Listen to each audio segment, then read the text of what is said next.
Imagine standing in a Roman bathhouse holding a cup of human urine, about to swish it around your mouth.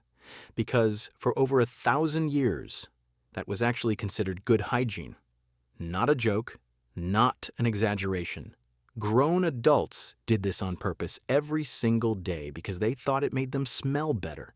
That's not even the worst part. For most of human history, getting rid of body odor wasn't about washing.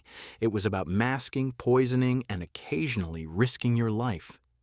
Because nobody actually understood what body odor was or why it existed. Ancient Egyptians reportedly wore cones of solid animal fat on top of their heads, packed with frankincense, that slowly melted down their bodies over the course of a party. Though historians still argue about whether this actually happened or if it's just how they wanted to be shown in art. Medieval Europeans believed water opened your pores and let the plague crawl in, so bathing wasn't hygiene. It was a death wish. And centuries later, the first solution companies sold to fix this problem was, quite literally, a corrosive metal salt strong enough to eat through fabric. This is the story of how humans spent thousands of years trying to smell like anything other than themselves, and just how far they were willing to go.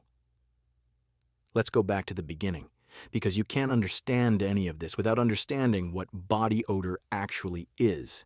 It's not sweat. Sweat itself is basically odorless. The smell comes from bacteria on your skin feasting on that sweat and producing waste as a byproduct. So technically, when you smell bad, you're smelling bacteria poop. Ancient people had zero concept of bacteria, obviously. All they knew was the smell was bad and it needed to go. So, in Rome, they landed on urine. Specifically ammonia, a natural ingredient in urine that does actually kill odor-causing bacteria, which, fine, science checks out here. But instead of buying it in a bottle, Romans collected it in public jars on street corners, let it age into something called Roman urine, and used it for laundering clothes, whitening teeth, and yes, rinsing mouths. There was even a tax on urine collection because the Roman government realized people would pay for it. Honestly wild that an entire industry was built on this.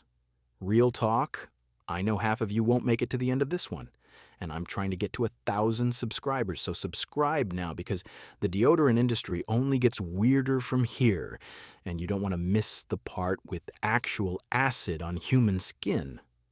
Fast forward to medieval Europe, and the approach flips entirely. Bathing goes from normal to dangerous almost overnight after the Black Death convinced doctors that hot water opened your skin like a door and let disease walk right in.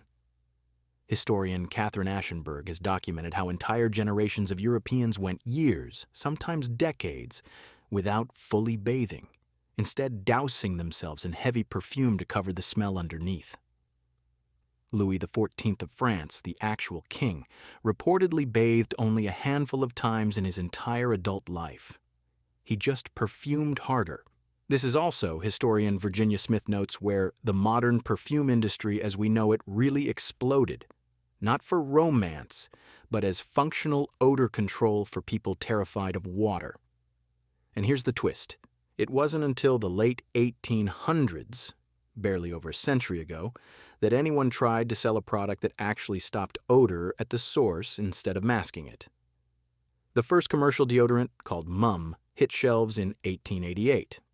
Then in 1903, a company called Everdry released the first antiperspirant, and it worked using aluminum chloride, a compound so acidic it would eat through the fabric of your clothes if you weren't careful. People used it anyway. Early ad campaigns for these products didn't sell confidence. They sold shame, telling women specifically that their natural smell would cost them marriage, friendships, their entire social life.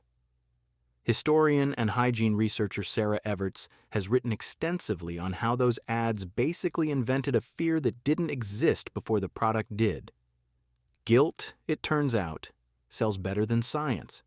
So the next time you grab a stick of deodorant without thinking twice, remember, you're holding the end result of thousands of years of urine rinses, melting fat cones, plague panic, and full-blown acid on skin, all because humans have never, ever been okay with just smelling like humans. If a channel exists to dig up the parts of history your textbook conveniently skipped, it's this one. Subscribe. Drop a comment telling me the grossest hygiene fact you already knew, and if you've got a friend who reapplies deodorant 6 times a day, I'd send them this. They'll finally understand why.